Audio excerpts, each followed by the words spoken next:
दर्पण तलेव सकला प्रतिफलति पदार्थ मालिकायत्र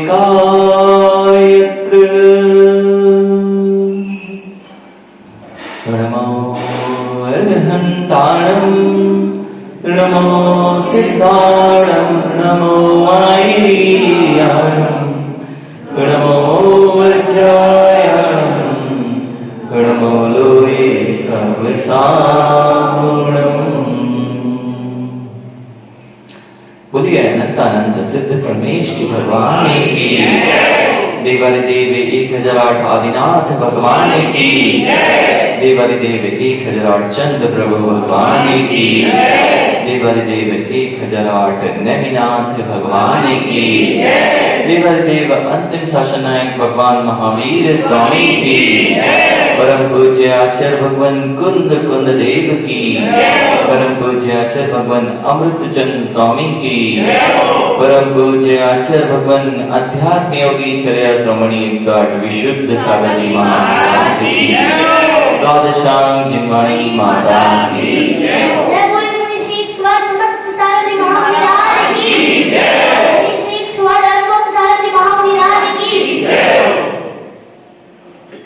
भाव से रहित क्रिया और क्रियाओं से रहित भाव, ये दोनों ही कार्य की सिद्धि कभी नहीं प्रदान कर सकते।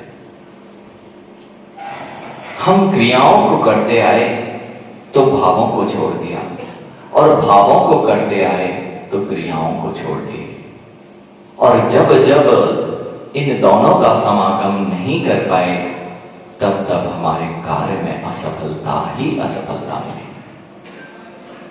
यह जिन दर्शन की महिमा, जहां भावों की प्रधानता है तो वहां क्रियाओं का निषेध नहीं, क्रियाओं के अभाव में कोई भाव होते नहीं, और भावों के अभाव में कोई क्रिया कार्यकारी होती नहीं। आज ये जिन दर्शन की महिमा आपको तब समझ में आएगी जब आपकी संपूर्ण क्रियाएं आपके भावों को प्रभावित करती हैं और आपके संपूर्ण भाव आपकी क्रियाओं से झलक जाया करते हैं। जब जब हम अपने भावों को अच्छा बनाना चाहते हैं तब हमें नियम से अपने भोजन को भी अच्छा बनाना पड़ेगा। शुद्ध भाव चाहिए तो शुद्ध आहार चाहिए। शुद्ध आहार मात्र से काम नहीं चलेगा, आपकी प्रवृत्ति भी तदजन्य वैसी ही होना चाहिए जैसे आप भाव चाहते हैं। और यदि भाव है और क्रिया नहीं है तो वह भाव उस छलिया की तरह है जो ऊपर से कुछ और दिखा रहा है और अंदर वह कुछ और है। इसलिए यदि भावों की विशुद्धि बनी है तो क्रियाओं की उतनी ज्यादा आपकी शुद्धता आ जाएगी। और यदि क्रियाओं में ही अशुद्धि चल रही है और कितने ही लोग कह लें कि हम बहुत शुद्ध हैं, हमारे भाव अत्यंत भगवान जैसे सुंदर हैं, अभी आपकी क्रिया बता रही है कि तुम्हारे भाव इतने ही क्रूर और हिंसक हैं। जब एक छोटे से पात्र में दो सामग्री नहीं रखी जा सकती, एक पात्र हो वहां खटाई भी रखी हो और दुग्ध भी रखा हो, दोनों सुरक्षित है ना? या तो खटाई रख लीजिए या मधुर रस को रख लीजिए, और मधुर रस को रखा है और सोचा कि खटाई को हटाना नहीं चाहते और मधुर रस को रखना चाहते हो, अब तो दोनों चीजें ही खराब हो रहा है। जितने युवा हैं ये सब आजकल जानते नहीं है, आहार की विद्या भी नहीं जानते।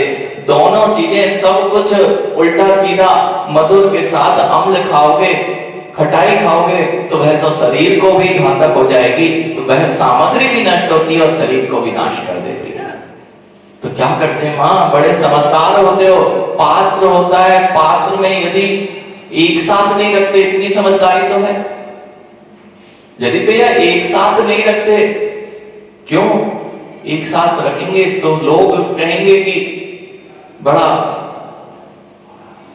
अज्ञानी व्यक्ति है कि मधुर वाला चीज और अम्लीय चीज को एक साथ रख दिया है, दोनों सुरक्षित नहीं रह सकते। तो क्या करते हैं, पहले भैया जो अम्लीय चीज रखी थी उससे इस पात्र को खाली कर लीजिए, तब तो मधुरता वाले द्रव्य को रखा जा सकता है, अन्यथा ये संभव नहीं है।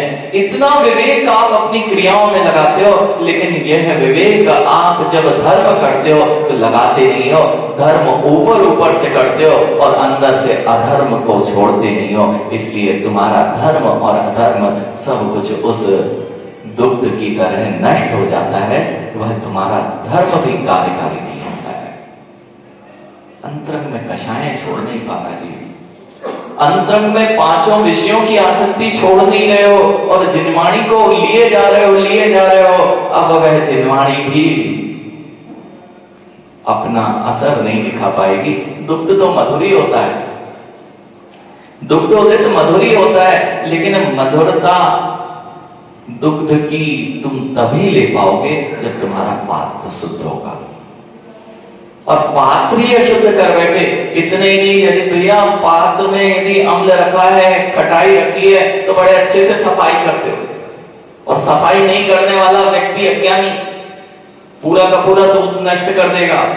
आचार्य भगवान आज आपको यही समझा रहे हैं, ये जिनवाणी रूपी दुग्ध नहीं, ये तो अमृत की बूंदे हैं। इसको यदि आप चित्त में रखना चाहते हो तो आपके चित्त में कितनी निर्मलता चाहिए, और जिनके पास में वह निर्मलता नहीं है, वह इस जिनवाणी की बूंदों को रखने की पात्रता नहीं रखता। आप सब तो जिनवाणी रखने की पात्रता रखते हैं ना। राजीव भैया ये सौदर मित्र टीकमगढ़ से आए, इनसे पूछो, आप तो जिनवाणी सुनते हो ना, सब पात्रता तो रखते हो ना, आज देख लेना कहीं खटाई की लगाड़ तो नहीं रखी, और दुग्ध रख दोगे तो पूरा का पूरा प्रवीण भैया दुग्ध सब नष्ट होने वाला है। आज आचार्य भगवान यही बता रहे हैं कि आप जो अपनी क्रियाएं, जिन धर्म कहां से प्रारंभ होगा। हम जिनवाणी भी सुनना चाहते हैं तो जिनवाणी ऐसे पात्रों को नहीं दी जाती है जो स्वयं में अशुद्ध हो, वे जिनवाणी को ही अशुद्ध कर देंगे। पंडित जी इसलिए कालाचार आदि का भी, विनय का भी ध्यान रखा जाता है कि क्यों जिनवाणी कब पढ़ना, इसका भी ध्यान रखा जाता है। कपिल, एक पानी की बूंद मोती बनती है, पानी ही तो मोती बनता है। आपने कभी जाना ही नहीं कि पानी ही मोती बन जाता है और पानी ही विष बन जाता है। पानी मोती बन जाता है यदि वह एक विशेष नक्षत्र में, सीप में प्रवेश करे। नक्षत्रों के प्रभाव से सीप में प्रवेश की हुई बूंद मोती बनती है, हर बूंद मोती नहीं बनती है। तो वहां पर जैसे वह बूंद मोती बने अथवा वही बूंद वहां नष्ट हो जाए, सड़ जाए, ऐसे ही जिनवाणी का पान किया, उसका यदि तुमने मोती बना लिया तो कार्यकारी है, अन्यथा वह सड़ जाएगी और वह सड़ान ही बदबू मारने लग जाएगी। राजीव भैया लोग पात्र साफ करना नहीं जानते और इस अमृत की बूंदों को रखने तैयार हैं। द्रव्यान योग वह अमृत है जिसको इस हृदय में जब तक तुम रखोगे नहीं तब तक तुम्हारा काम बनने वाला नहीं है। लेकिन द्रव्यान योग को रखने के लिए चरणान योग से अपने पात्र को साफ कर लो, नहीं तो तुम्हारा द्रव्यान योगी रूपी अमृत फट जाएगा। जी भैया ये विद्या है, चार अनुयोगों की जो विद्या बोल रहे हैं द्रव्यान योग शुद्ध भावों को पाना है, जिनमें शुद्ध विशुद्धि को पाना है, और पात्र शुद्ध नहीं है तो तुम्हारा कोई विशुद्धि बनने वाली नहीं है।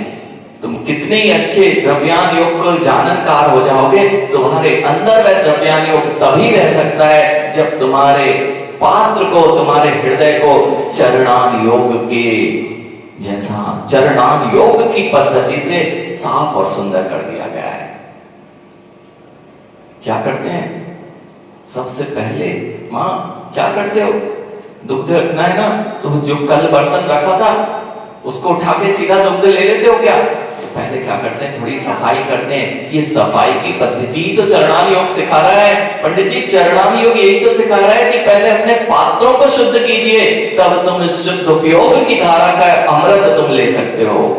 और जिनके पात्र शुद्ध नहीं है, वे सोचें कि मैं अमृत पी रहा हूं, तो वह अमृत भी विष बन गया है। वह अमृत भी विष बन चुका है। एक छोटी सी विष की कणिका पड़ी रहने दो पात्र में और दुग्ध रख दो, दुग्ध कितना ही अमृतभूत हो, लेकिन उस विष की कणिका से वह विषैला हो चुका है। ऐसे ही द्रव्यान योग की विशुद्धि चाहते हो तो सबसे पहले अपने अंतरंग में संयम की विशुद्धि लाओ, अपने पात्रों को चरणान योग की पद्धति से साफ करो। आज आचार्य भगवान आज तो यही कह रहे हैं, वही चरणान योग की पद्धति से क्या प्रक्रिया होगी? तो बड़े अच्छे सोडे साबुन लाके पात्रों को साफ करते हो, नए नए तरीके के सोडा साबुन से कि कोई भी अशुद्धि ना रह जाए, अच्छे से बिल्कुल साफ कर लेते हो। बस सोडा साबुन जो अच्छा तरीके का है वह चरणान योग है। लेकिन प्रक्रिया क्या होगी? वह सोडा साबुन क्यों लगाया जाता है अभिषेक? क्योंकि वह मल को खींच के बाहर कर देता है। यह चरणान योग, चाहे श्रावकाचार हो, चाहे श्रवणाचार हो, यह उस सोबन साबुन और सोडे की तरह है जो आपके अंदर की अशुद्धियों को सर्वप्रथम बाहर करेगा।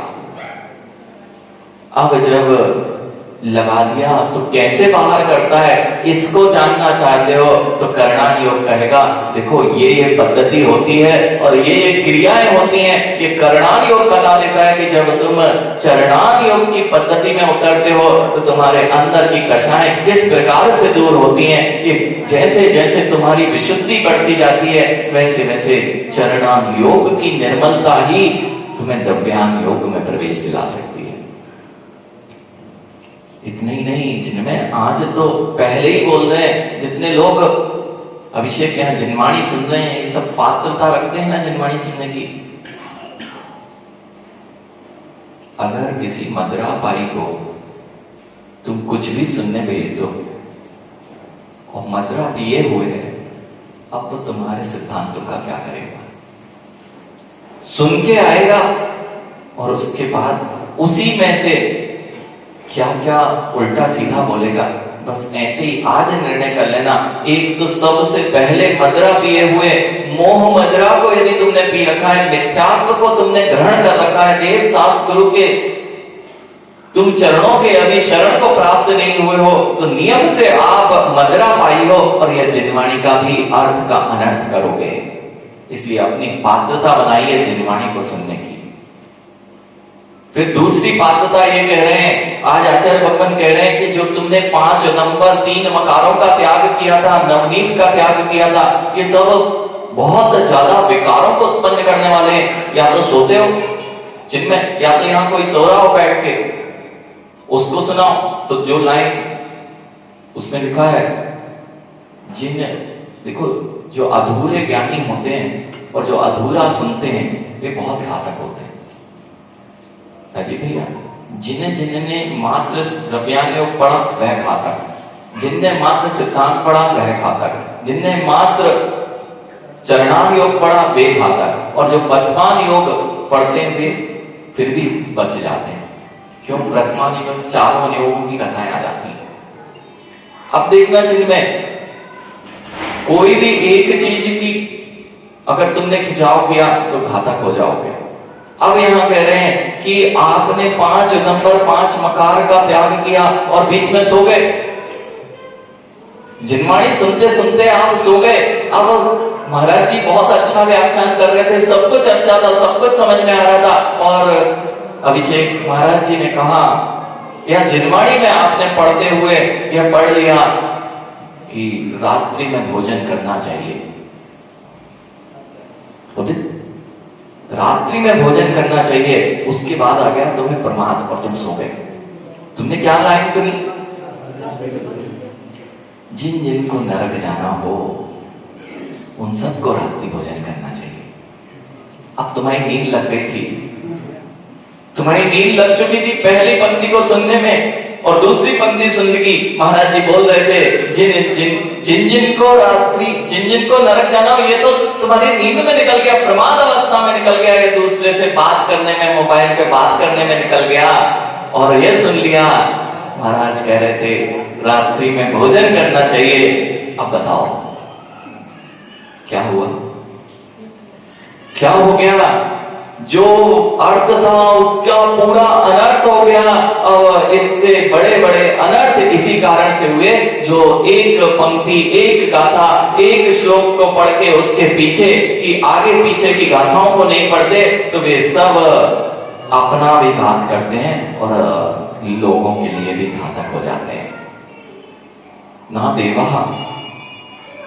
देवा एक सूत्र आता है, तत्वार सूत्र जी आप सब अध्ययन करते हैं, वहां एक सूत्र आता है मां, वह है ना देवा, देव नहीं होते।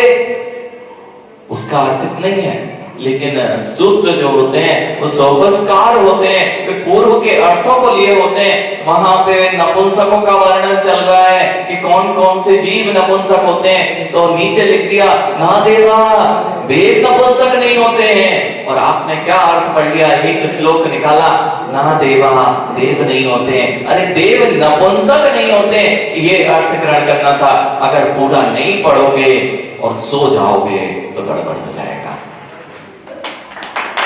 इसलिए मदिरा पाई के लिए जिनवाणी नहीं, जिसको मोह मदिरा चढ़ी उसके लिए जिनवाणी नहीं, और दूसरी बात जिसको प्रमाद सता रहा हो उसके लिए जिनवाणी नहीं, और जो प्रमाद के कारणों को छोड़ नहीं पा रहे हैं उसके लिए भी जिनवाणी नहीं।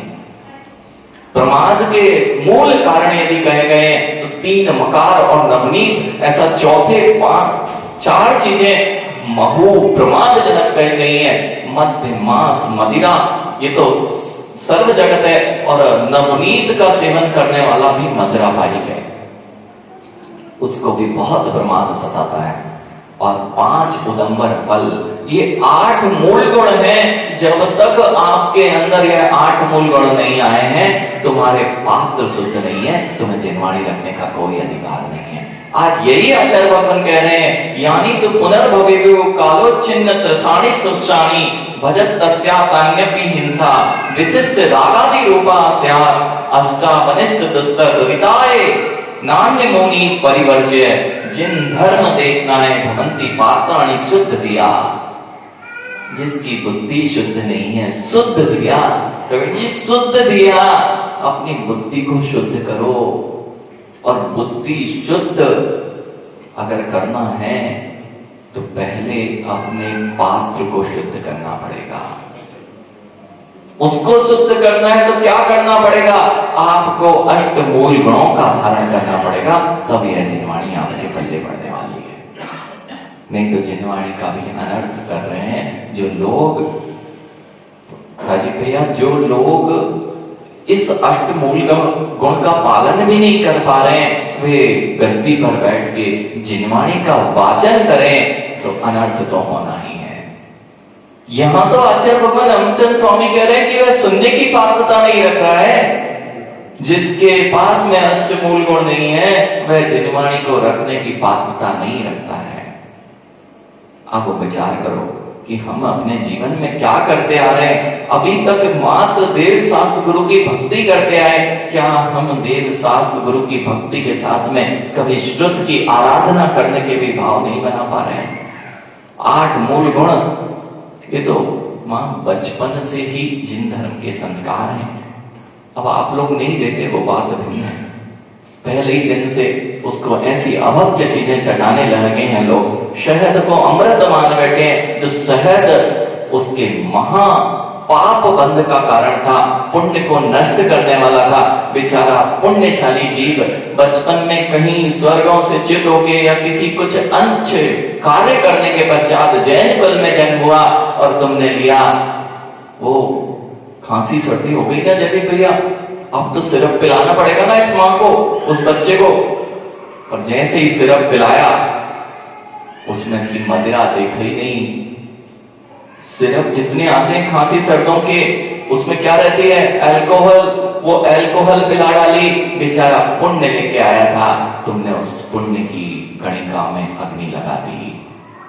अब बेचारा बड़े होते होते तक इतना अभक्ष मां, उसको तो पता ही नहीं था कि मुझे रात्रि में खाना है नहीं खाना। वह तो बोल भी नहीं सकता था, वह संस्कार भी लिए था लेकिन बोल नहीं सकता था। लेकिन हमारी माँ, अरे रात में नहीं देंगे तो इसका पुण्य बढ़ा रहेगा, और पुण्य बढ़ा रहेगा तो ये अच्छा हो जाएगा। तो इसलिए अपनी माँ अपने ही बच्चों को रात्रि में, जब वो जानता नहीं है, अपने हाथों से उसके पुण्य को नष्ट करती है। माँ, सब आप लोग अपने बच्चों के पुण्य को घटाना चाहते हो ना, कि बढ़ाना चाहते हो? बढ़ाते हो कि घटाते हो? बच्चों को जिनवाणी के पास नहीं भेजना, महाराज के पास नहीं भेजना, स्कूल भेज देंगे।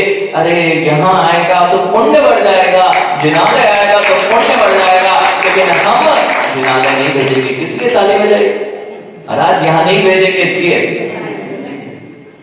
वो भोगों को भोगने के लिए तुम तत्पर हो। वह जो जितनी चीजें जो वहां सीखता है, जिनालय के बाहर जो भी बच्चा सीखता है, ये तो अनादिकाल से उसके संस्कार है। जो बच्चा नहीं भी पढ़ा है, जो विद्यालयों में नहीं जाता है, वह भी सारी क्रियाएं करता मिल रहा है।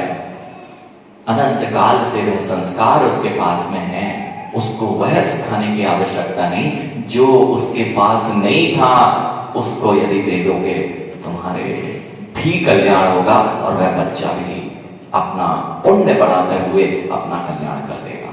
नहीं तो भोगों की क्लासें, राजीव भैया, अब तो भोगों की क्लासें लगने लगी।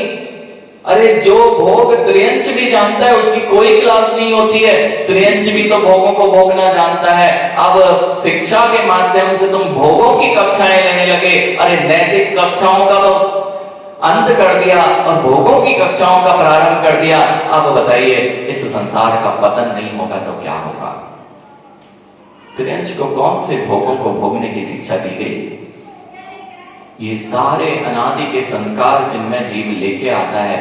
मात्र जो संस्कार नहीं है उसके पास अनादि से, वह है देव शास्त्र गुरु की शरण और उसके जिनवाणी के वचन। भावों को शुद्ध करना है तो जिनवाणी के पास आना पड़ेगा। शुद्ध आराधना ही एक ऐसा माध्यम है राजीव भैया, जिससे तुम्हारे वचन शुद्ध हो सकते हैं, जिससे आपके भाव शुद्ध हो सकते हैं। इसके अतिरिक्त संसार में दूसरा कोई उपाय दिखाई नहीं दे रहा है। अरे शुद्ध वचन नहीं जाएंगे तो शुद्ध वाणी कैसे आएगी? और ये सोचो कि शुद्ध वचन से सब काम हो जाएगा, और शुद्ध आहार नहीं, अशुद्ध आहार चलता रहे और मेरे सारी शुद्धि हो जाए। अरे जिसके पेट में आप लोग अनुभव नहीं करते, हमेशा से भोजन करते आ रहे हो, लेकिन यानी अनुभव नहीं करता जीव, इसलिए बीमार पड़ता है। अनुभव ऐसा कि यदि कोई भी भोजन करता है, तुम्हें कोई भी औषधि लेना पड़ती है, अगर पहले ही तुम अनुभव से भोजन करते होते तो तुम्हें कोई औषधि लेने की आवश्यकता नहीं पड़ती। मां, कभी हाथ में मिर्च लगी? दिखती नहीं है। हाथ में मिर्च नहीं तो ऐसा तो हुआ होगा कभी जहां पे मिर्च पिस रही हो वहां से निकले हो, दिखी थी क्या मिर्च? लेकिन पता चल गई थी ना, पता चल गई थी ना कि मिर्च है, और अंदर ने बोल दिया था मिर्च है, ठसका लगा के बाहर, और तुम हाथ भी धो लिए, और गलती से तुमने मिर्च को स्पर्श कर लिया, हाथ धो लिया, उसके बाद तुमने लिया और आंख में लगा लिया। दिख रही थी क्या कुछ? कुछ नहीं दिख रही थी। जब वह मिर्च इतना प्रभाव डाल रही जो दिख नहीं रही, दूर से उड़ती उसकी गंध आ गई है तो तुम खांसी और अंदर से बोलने लगे कि मिर्च का ठसका लग गया है। जब इतनी सी मिर्च बाहर में इतना प्रभाव डालती है, वह जब तुम भोजन करते हो तो तुम्हारे अंदर को कितना जलाती है। मिर्च का त्याग नहीं है। समझो, मिर्च का तो त्याग नहीं करा रहे हैं, लेकिन अनुभव सिखा रहे हैं कि आप जो भी चीजें करते हो ये आपके लिए कितनी घातक होती हैं। यदि इसका अनुभव जीव करने लग जाए तो पता चलेगा कि वह अपने रोगों से बच सकता है। अब खटाई खा के आए हैं अभिषेक, और कह रहा है अब आंखें खुल नहीं रही हैं, हाथ पैर जकड़ गए हैं, पैर उठ नहीं रहे और खटाई बंद कर नहीं रहा है। अनुभव ही नहीं करते कि जिस दिन तुम खटाई खाओगे उस दिन माँ आंखों में ऐसा जैसे किसी ने पकड़ के खींच दिया हो या फिर उस पर भार रख दिया हो, ऐसी आंखें हो जाती हैं। बता देता है फूल जाएंगी आंखें। किससे हुआ? आपका आहार से इससे क्या संबंध? मेरे भावों का क्या संबंध? मैं कुछ भी खाऊं, मैं कुछ भी करूं, इससे मेरे जिम्माई। इसलिए उदित किसी से प्रभावित नहीं होना कि बहुत अच्छा बोलता है। अरे बोलना बहुत भिन्न विषय है, लेकिन भावों को पकड़ना हो कि इसके कितने सुंदर भाव हैं, तो उससे पूछ लेना तुम आहार क्या करते हो। और यदि आहार अभक्ष है, मांस का पिंड है, मदिरा का छोड़ा नहीं है, और कहीं भी शुद्धता नाम की कोई वस्तु नहीं है, कहीं भी होके खड़ा कर होके वह भोजन कर लेता है, तो वह जीव अभी मात्र तुम्हें ऊपर ऊपर से वचन बोल रहा है, अंतरंग में कोई शुद्धि नहीं है। जितने बड़े लोग हैं, बहुत बड़े लोग हुए अभिषेक, और जिनके बाहर जाने पे 10-10 मिनट तक तालियां बजती रही और लोग उन्हें पूछते हैं कि वे बहुत प्रज्ञावान थे, जिनवाणी कहती है कोई प्रज्ञा नहीं थी। अरे ये बोलते ना, इसमें कौन सी बड़ी बात है? ये बच्चे ने आज सुनाया, अभी इसने जो सुनाया, इसने पूर्व भव में बेटा धैर्य, तुमने पूर्व भव में नियम से जिनवाणी की खूब सेवा की होगी, उसके कारण तुम्हारी प्रज्ञा आज तक चल रही है। और इस बात में मत भूलना बेटा कि ये सब सम्मान कर रहे हैं, तुम्हारी जो प्रज्ञा है ना, अगर इसको सुरक्षित रखना है तो तुम अपने पात्र को सुरक्षित रखोगे तो तुम्हारी प्रज्ञा चलेगी। और जैसे जैसे वासनाएं, कामनाएं और ये बढ़ती जाती हैं, वैसे ही वैसे प्रज्ञा न्यून होती जाती है। इसलिए अपशब्द नहीं बोलना बेटा, किसी को चिल्ला के बात नहीं करना। चिल्ला के बात किए तो तुमने जो सब पाया है वह तुम्हें विलीन होते देर नहीं लगेगी। किसी से बुरे शब्द नहीं बोलना, किसी को चिल्ला के बात नहीं करना। तो जैसा आज तुमने जिनवाणी को अपने हृदय में धारण किया है, ऐसे तुम्हारे साथ में वह बनी रहेगी। हम क्यों भूल जाते हैं उदित? हम छोटे से बड़े होते होते हमारी प्रज्ञाएं क्यों काम नहीं करती? तुम पात्र में एक ही चीज रख सकते थे, या तो वासनाओं को रख लो या अपनी प्रज्ञा को सुरक्षित रख लो। या तो क्रोध मान माया लोभ को स्थान दे दो, 5 इंद्रिय के विषयों को स्थान दे दो, अथवा अपनी प्रज्ञा को सुरक्षित रख लो। जिनमें क्या कारण है कि कोई भी दिगंबर योगी की प्रज्ञा घनाघन बढ़ती जाती है? जिसने अपने पात्रों को साफ कर लिया है द्रव्यान योग से, करणान योग की पूर्ण पद्धति, चरणान योग से जिनने अपने पात्रों को शुद्ध कर लिया है, करणान योग की पद्धति घटित हुई है, वह क्रिया रासायनिक क्रिया हुई है। जब साबुन सोडा लगाया तो रासायनिक क्रिया होगी कि नहीं मल और साबुन के साथ? वह रासायनिक क्रिया कब होती है? जब जीव चरणान योग की संयम धारण करता है। चरणान योग क्या है? कई लोग अभी नए हैं जिनवाणी के लिए, कोई बात नहीं, समझ में नहीं आ रहा होगा कि 4 अनुयोग क्या होते हैं। ऐसे भी लोग होंगे यहाँ पर। ये 4 अनुयोग समझ लीजिए। चरणान योग, मुझे कैसा जीवन जीना है, गृहस्थ अवस्था जीवन कैसा होना चाहिए, मुनि जीवन कैसा होना चाहिए, उसकी चर्या क्रिया क्या होती है, इसका नाम चरणान योग है। जो द्रव्यान योग है वह परमार्थ की व्याख्या करता है, सत्यार्थ की व्याख्या करता है, 7 तत्वों का क्या स्वरूप होता है, वस्तु स्वरूप हो उसकी व्याख्या करता है। और करणान योग यह लोकालोक में कैसा परिणमन चलता है, संसार कैसा है, इसके साथ साथ जीवों के भावों की दशा कैसे ऊपर नीचे होती है, इसका नाम करणान योग है। और प्रथमान योग वह, ये जिसने द्रव्यान योग, चरणान योग, करणान योग को अपनाया है, वह सारी प्रक्रिया कैसे होती है, किसी के द्वारा अपनाई गई है क्या, ऐसे दृष्टांतों को देने वाला, ऐसी कथाओं को बताने वाला प्रथमान योग होता है। इसलिए मैंने कहा सबसे पहले चरणान योग की पद्धति से अपने पात्रों को साफ कीजिए। आपकी प्रज्ञा भी सुरक्षित करना है तो आप ग्रस्त जीवन में मां पहले कितनी प्रज्ञा थी, आपकी कम क्यों होती जा रही? जैसे ही घर में जिम्मेदारियां बढ़ गई, बच्चों की जिम्मेदारियां, उन पर कसाई बढ़ गई, जैसे ही कसाएं बढ़ गई, अब ये भी याद नहीं रहता कि अमुक का नाम क्या है। कसायों की बढ़ने और यानी जब आचार्य भगवान से तुम कितने छोटे से जुड़े हुए हो, इतने जितना तुम्हारा बालक होगा शायद उतने बड़े से तुम आचार्य भगवान से जुड़े हो। और आचार्य भगवान, पंडित जी आचार्य भगवान को जब ये इतने से थे और आज भी उनका नाम याद है। क्यों? क्योंकि कसायों को स्थान नहीं है, इसलिए किसी का भी नाम वे भूलते नहीं है। कसायों को स्थान हो जाएगा तो नाम भी भूलने लग जाते हैं, और जहां कसायों को स्थान नहीं है वहां सब कुछ अच्छा चलता है। चरणान योग से पात्र साफ कीजिए। क्यों? द्रव्यान योग का शुद्ध घृत रखना है, शुद्ध अमृत रूप भूत यदि कुछ है तो वह द्रव्यान योग है, उसको रखना है। तो चरणान योग से अपना पात्र साफ कीजिए। पद्धति क्या क्रिया होगी ये करणान योग से जान लीजिए। लेकिन अभिषेक इतने से काम नहीं चलता, बहुत सारी एडवर्टाइज लगी बाहर, मां एडवर्टाइज लगी ना बाहर, कौन सा लेके आते हो? किसी अभिनेता ने, बड़ा अभिनेता है उदित, और उसने यदि उस चीज के बारे में, उस उत्पाद के बारे में आपको विज्ञापन में दिखा दिया है तो बड़ी जल्दी खरीदने के भाव होते हैं। सत्य ना? अरे कोई अभिनेता, बड़ा अभिनेता है और उसका विज्ञापन लगा है, और जो सामान्य व्यक्ति है उसका विज्ञापन दो तो कहता हाँ भैया लोकल चीज है, हम नहीं लेते। तुम जिनवाणी को लोकल ना समझ लो, इसलिए प्रथमान योग है। देख लो तीर्थंकर भगवंतों ने भी इसी चरणान योग की पद्धति से अपने द्रव्य को शुद्ध किया था।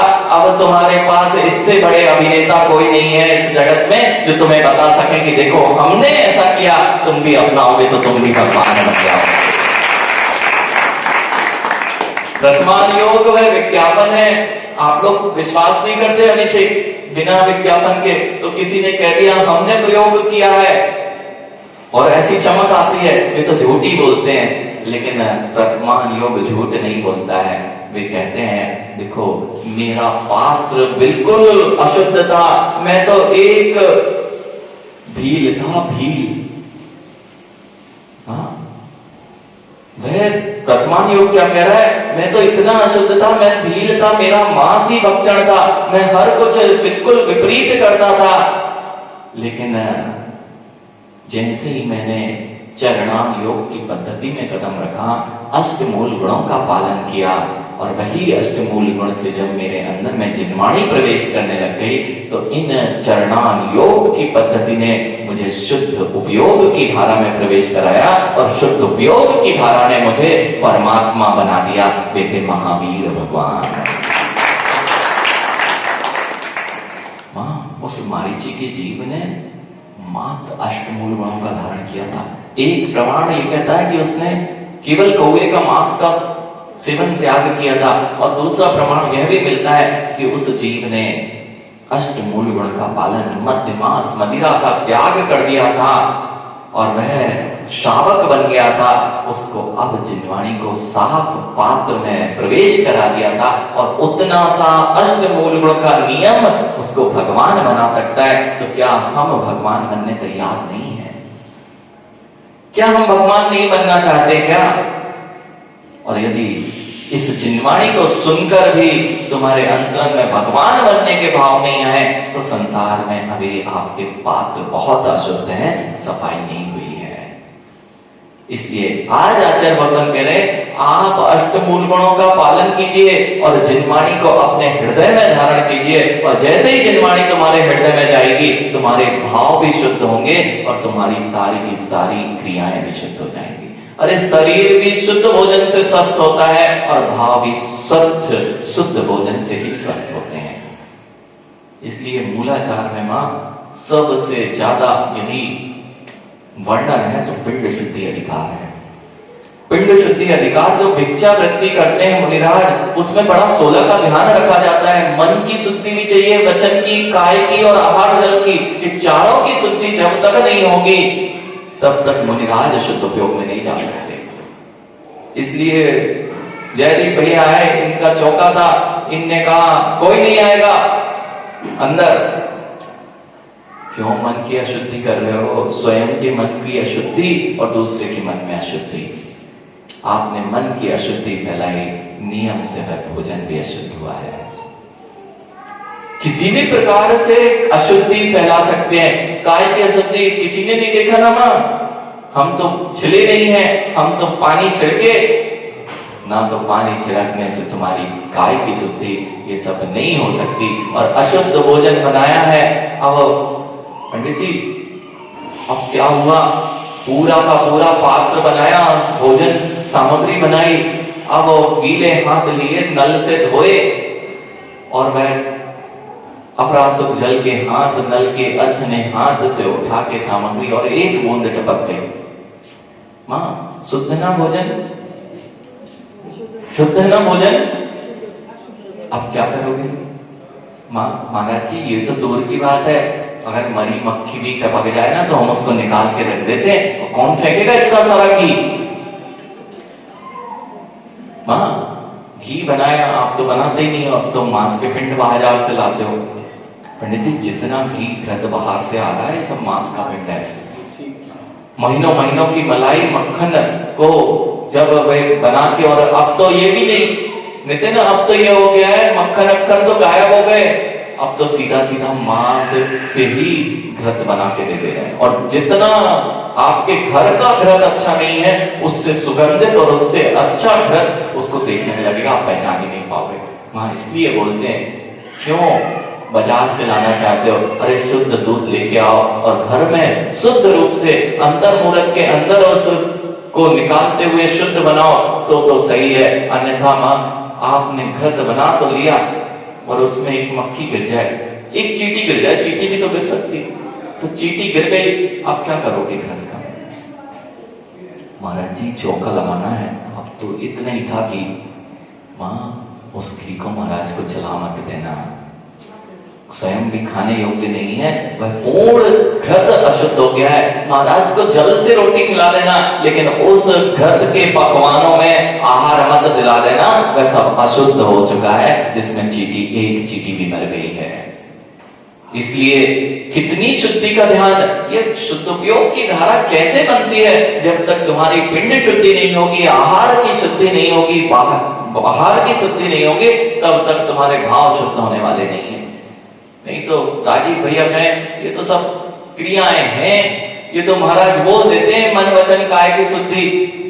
हाँ, अशुद्धि जितनी होगी उतनी भावों की अशुद्धि होगी, और जितनी तुम्हारी भक्ति के साथ में शुद्धि होगी उतनी ही मुनिराज की सामायिक श्रेष्ठ होगी, और आपके भावों की विशुद्धि उतनी ही अधिक होगी। क्योंकि कहा, अब देखो आसक्ति तो ऐसी है, अभिषेक हम ये पंचगंबर फल तो नहीं खाते, लेकिन महाराज जी जब सूख जाते तब तो खा सकते हैं ना, तो सुखा सुखा के रख रहे हो। तो आचार्य भगवान कह रहे हैं तुमने पंचगंबर फलों को सुखाया है, अरे वह हिंसा तो हुई है, साथ में ये कह रहे हैं अब आसक्ति और बढ़ गई है। अब आसक्ति, जो आसक्ति कम थी वह आसक्ति और बढ़ गई है। इस आसक्ति को कम करने के लिए तो तुमसे कह रहे थे कि ये सब चीजों का त्याग करो, जो हमारे भावों में इनकी आसक्ति बढ़ती जा रही है वही तो कष्टदायी है। और जो 5 उदंबर फल और 3 मकारों का सेवन नहीं छोड़ पा रहे हैं, वे बेचारे जैन धर्म में भी आकर मदिरा से दूर नहीं हो पा रहे हैं। जैन धर्म में आके ये तो राजीव भैया, ये जो विषय है ना, ये तो शर्म की बात है। पहले क्या होता था, यहाँ चौधरी जी बैठे थे अभी, वे ये यहाँ पर जब भी जिनारे, ये जैन कुल के श्रावक होते थे, ये कहीं बाहर तो खाने जाते ही नहीं थे। और जितनी जगह आप जाते ना, अब तो रेस्टोरेंट क्या, अब तो कहीं भी खड़ा कर दो महाराज, हम तो नाली के बाजू में चौके में नाली के जहां पर गटर का पानी बह रहा है उसके ऊपर वह ठेला लगाया पानी पूरी का, बहुत शुद्ध है महाराज, सब शुद्धता से बनता है, और नाली के गटर के पास में उसका ठेला खड़ा है, और घर में अगर 2 बूंदें उसकी टपक जाएं तो नाक सिकोड़ते हो और उस जगह जाके खड़े होकर भोजन करते हो जहां पर वह नाली का पाना पूरा का पूरा बह रहा है। आप बताओ, जो जितना तुम भोजन करने जाते हो, आपके यहां तो बहुत अच्छी बात है, टेंट हाउस से बर्तन लेके आ गए, राजीव भैया टेंट हाउस से बर्तन लेके आ गए, अब उससे भोजन पका रहे हो। अरे जिस हाथों से वह भोजन आया है और जो जो उसमें बन के आ चुका है वह सब तुम कैसे अलग करो। महाराज धुल गए नहीं, बच्चे कहेंगे छोटे छोटे, धुल गए महाराज, सही हो गए बेटा। अगर धुलने से शुद्धि हो जाती तो तुम्हारे हाथ भी कई बार धुल चुके थे कपिल, लेकिन जब आंख पे लगे ना तब समझ में आई बहुत तेज मिर्ची लगी थी।